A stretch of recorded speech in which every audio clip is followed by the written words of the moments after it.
All right, so hold one moment. Friendly friends of the interwebs, and the book of faces and the tubes of you, I am going to do something. So I need some elevator music or something to put you in a slight holding pattern for the time being, because that's just, I'll just do that real quick. Just wanted to share this on my own timeline. I like sharing. It's not at all about narcissism. I like to think I'm not narcissistic. I don't know. Those that know me probably, I hope would agree. So, welcome. Travis Lofke here with the Human Upgrade Project. This is going to be episode number 29 once we get to it. But as always, we're going to jump in and start with Random², odd, bizarre national holidays. And I have an extra little added bonus today besides something other than a weird national holiday. If you don't want to listen to national holidays, you're listening to this pre-recorded, then just fast forward to about 3.5 minutes, and you can skip all this. That's how it all works. But I like this. This is a little buffer. See if anybody comes on, because that's how it works. That's how I roll, right? Let me do something else here real fast so that my stream, hopefully this won't kill my session. That would be unfortunate. And we'll quit this. All right. Now, Random² for July 13th, today. I don't often do the same day. I usually do the next day, but it's day's almost over. But so today is National Mojito Day. So if you like mojitos, live it up. I know it's a drink. I've had one before. Don't remember what's in it. But then again, I don't care either. So this is more of an FYI than a things that I actually care about. Some of them I do, like National Simplicity Day the other day was really awesome. Today is also Fool's Paradise Day. Just in case you don't know what a Fool's Paradise is, I had to look it up because I know in general, but I never really knew where it came from. So some of these I like to look up. This one, based on the information that I found, not guaranteeing that it's correct at all, it says the Shakespearean term means that someone is in a state of happiness based on false hope. There's it, Fool's Paradise.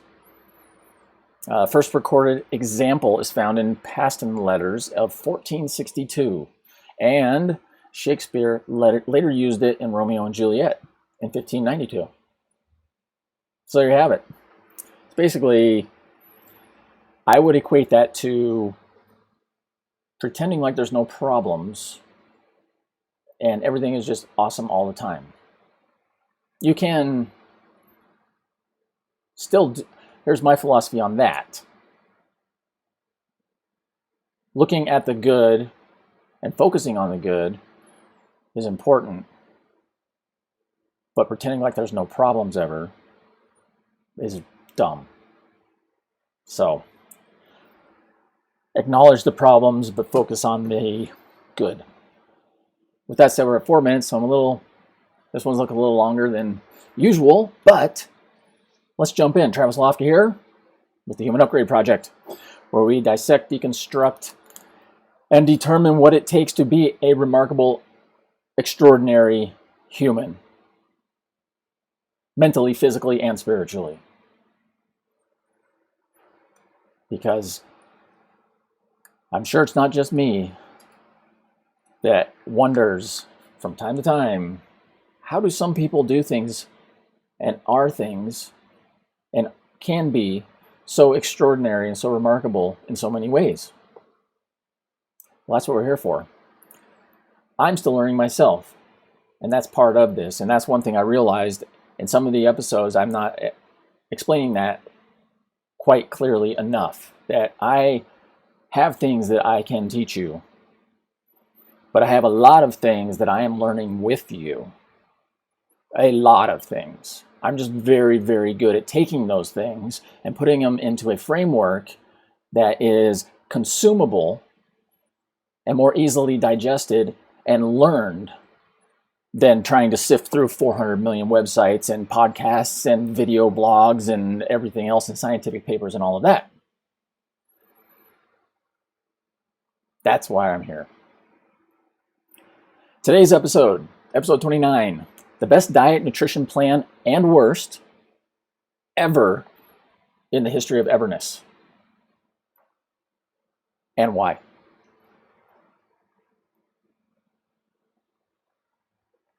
So, why did I think of this? Well, one question that I get asked a lot is, what do you eat? What special diet are you on? Are you keto? Do you do CrossFit? I hate that one. I hate that one. It's not that I hate CrossFit. I hate the implementation of of it more often than not. And I don't know. I'm not going to get, that's a whole nother rabbit hole I'm not going to go down. But I get asked a lot about my nutrition and what I eat and how I am able, to stay fit looking. Because there's times I've looked like this and felt like crap. And you'll see, I know bodybuilders. That's another thing. People think I'm a bodybuilder all the time. I hate that too. I could never be a bodybuilder, ever. I can't say ever.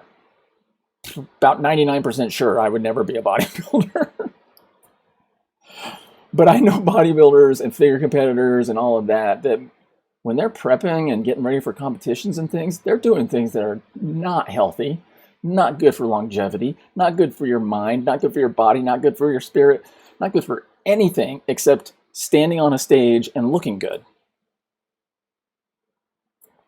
So, with that said, going back to the original best diet ever and worst diet ever, this reminded me of forever ago. So growing up, I'm not going to go back that far. This is really quick. Stick with me here. Growing up, I was super skinny. Yeah, boo-hoo for me, right? I was super skinny. So skinny that you could literally count all of my ribs. And I ate a lot. You could count all of my ribs. I wasn't sickly. I was strong, grew up on a ranch, the whole thing. Just super skinny. I hated it. So my whole life I have been I've never been bigger than this. Always said if I ever did want to, my goal one point was to get to 200 pounds. So, after high school and into college and all that, I decided that, okay, I'm going to get really, really into macros and all of this stuff. About the same time that computers got more popular and the internet and things like that. When was it? It was 1998? No, 1996. I read a book on the glycemic index and how that affects our insulin levels and blood sugar levels and all of that. Actually, the book wasn't on that. There was a brief mention in a book by, I think, a guy named Bill Phillips. And so I was so I did all this research on the glycemic index. And I couldn't find you couldn't find anything. So I was living in Boulder City, Nevada at the time, which is right next to Las Vegas. So I started calling the health district, doctor's offices, anything that had to do with health. I would call them up on the phone because they didn't have websites. And I'm I need to get a list of all of the foods and the glycemic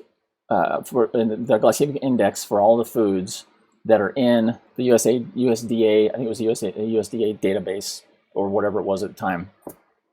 And I had some doctor's offices and health officials and whatever didn't even know what that was. And some were well, why do you want that? Nobody wants that. Well, because I'm learning about it and I know the effects it has on your body when you eat certain foods and how it spikes your blood sugar levels and the effects that has on training and blah, blah, blah, blah, blah. So needless to say, I didn't find a lot of information, but I continued to learn along those lines. And going back to the macros, I had spreadsheets and I found USDA databases on foods and protein, carbs, fats, research on all of those and the best way to gain weight, because I was still trying to gain weight. The goal was 200 pounds and all that good stuff, right? Had so much information, so many things dialed in. I had every meal was planned. I had meals post-workout that were nothing but high glycemic, insulin spiking, yada, yada, yada foods and all these different things. Obviously, it didn't work. What it did do, though, and this is the important part right here. What it did do is it burnt me out. It burnt me out so bad on nutrition dieting, not doing it to be healthy, but doing it and tracking it and following what people say to do, and this is the best thing and that's the best thing, and there's all these here, don't do this because you need to do this. And after trying and implementing so many different things and not getting the result I was looking for, I realized that this sucks. Again, I said sucks again. I will say sucks. There's going back. I will say sucks sometimes. When I say sucks, I don't say sucks a lot. So excuse me for that. I apologize. But it was brutal in the amount of time that I spent doing it, and it totally burned me out. And I realized at that time, I'm just going to eat. I'm just going to eat food and see what happens and pay attention. By that time, I had already been working, on mindset and all of that. So I was very aware of everything that went on in my head and in my body and everything else. So I started just eating what worked, what made me train well, what made me feel well, what made me mentally clear. And I stopped caring about macros. I stopped caring about all of that. I had specific times of the day I would eat, and that was about it.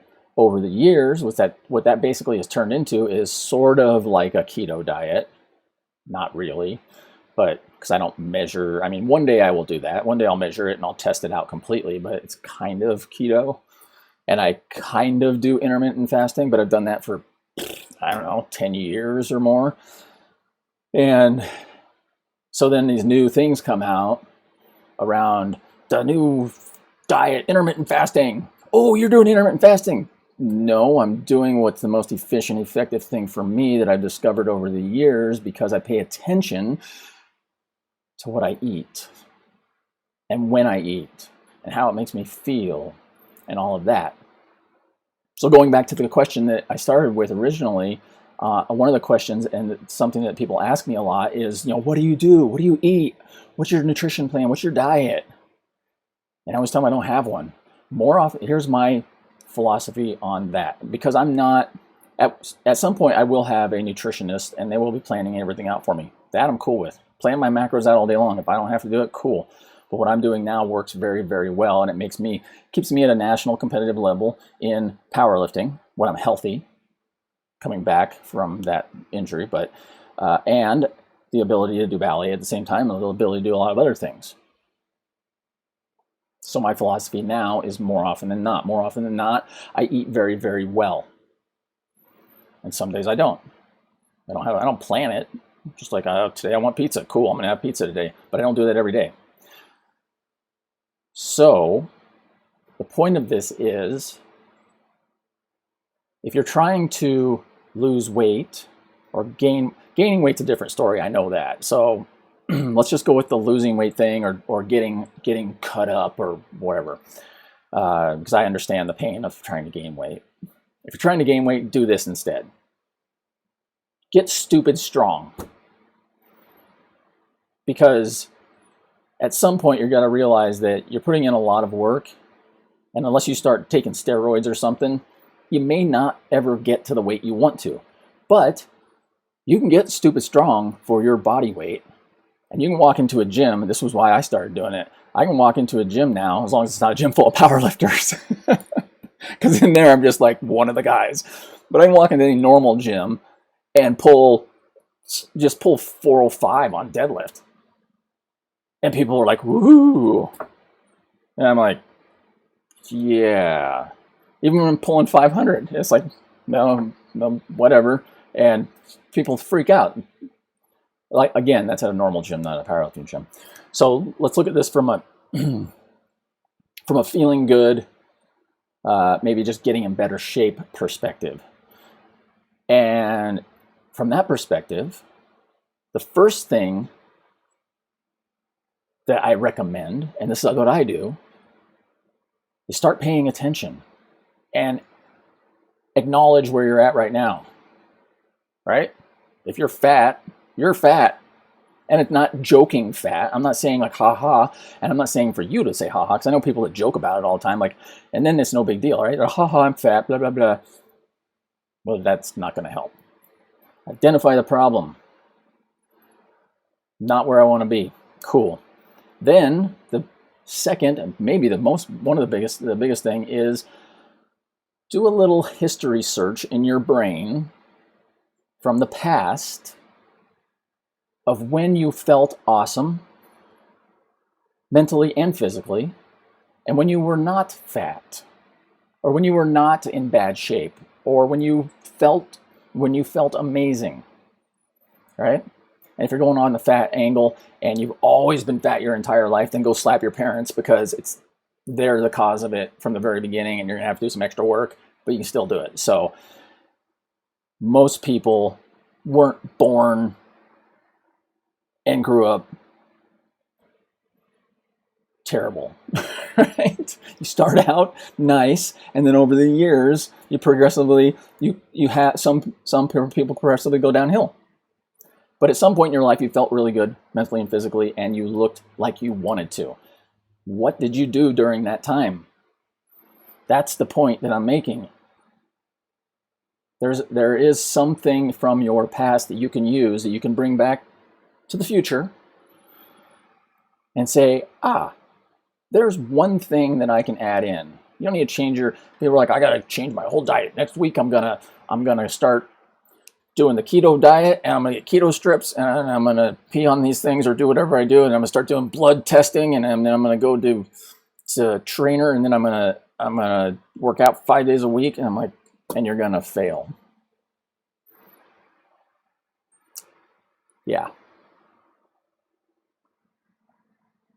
So pick one thing from your past that worked. Implement that. And then pick another thing. And pick another thing. And then if you run out of things, find somebody, you may have heard this before, find somebody that has what you want, figure out a list of things that they do, and then pick the easiest one that they're doing to implement into your life. And if you've heard any of my other episodes about the side effect theory and the ripple effect protocol and all that kind of stuff, and overlap, see where that overlaps and where that side effects from that where that overlaps with what you're already doing, so that you're not adding 42 things to your list of to-do items, because nobody wants that.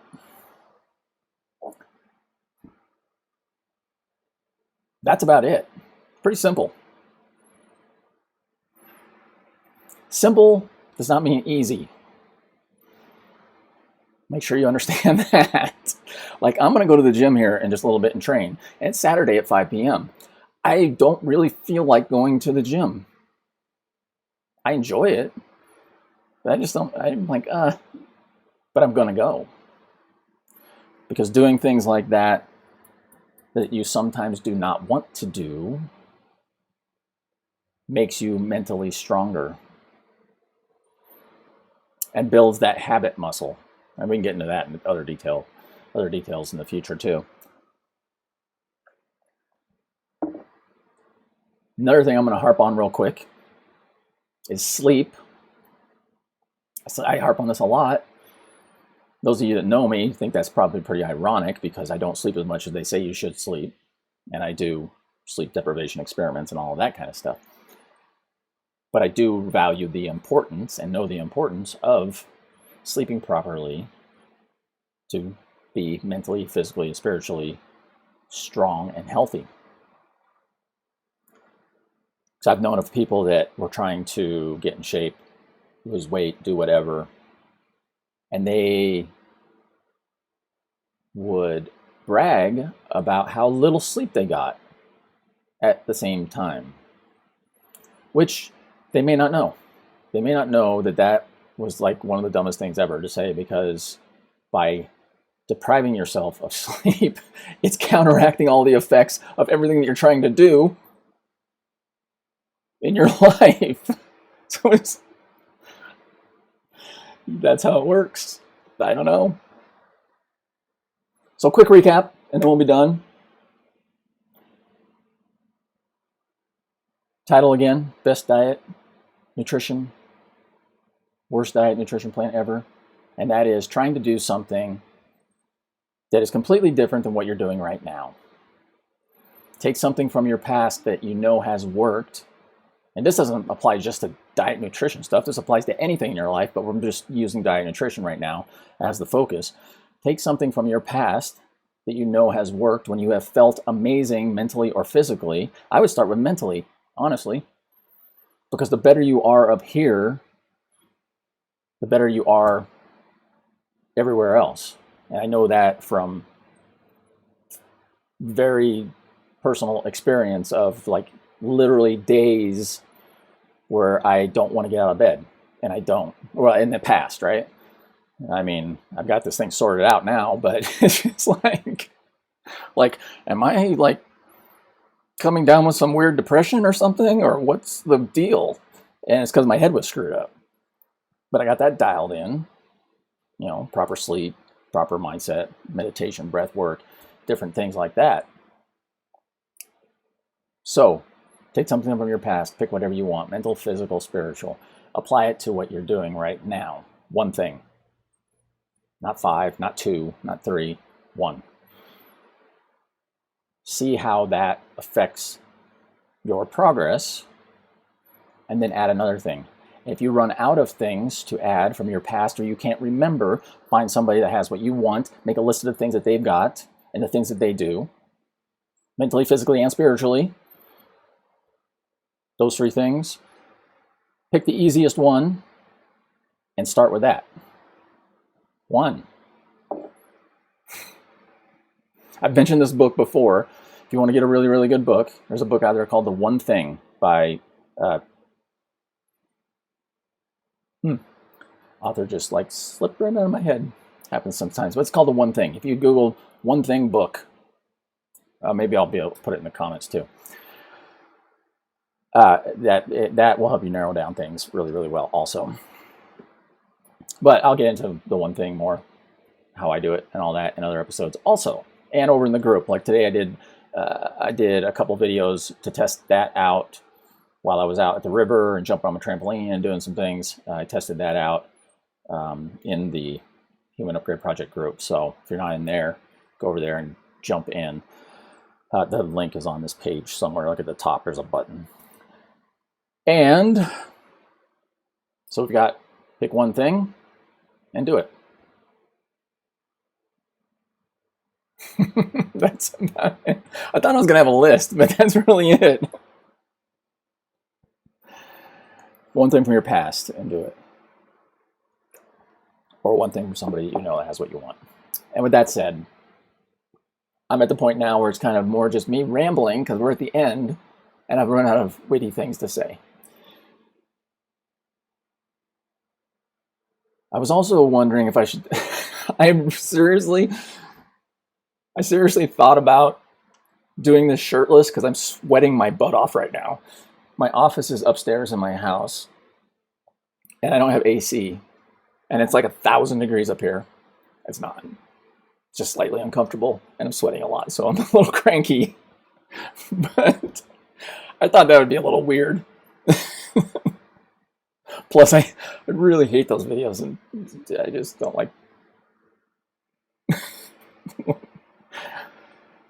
Anyways, I'm heading to go train. Let me know if you have any comments, any feedback, anything at all. If you've made it this far, please let me know from any previous videos or this video what was the most helpful line, word, concept, whatever from what I just went over. Because I really want to know. The more feedback that you give me, the better I can get at putting content together to make sure that we learn these concepts and this material and these different things about being a remarkable and exceptional human on the way to superhuman. We can learn that as quickly as possible. Like I said, I can take things, that's my superpower, is taking things that exist and ideas and combining all that information into something that is usable, learnable, and implementable. So, that said, we got people on here, Brody, Yui, and Jazz. What's up?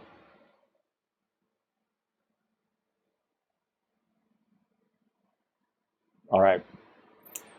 As always, have an amazing day, because it's better than the alternative.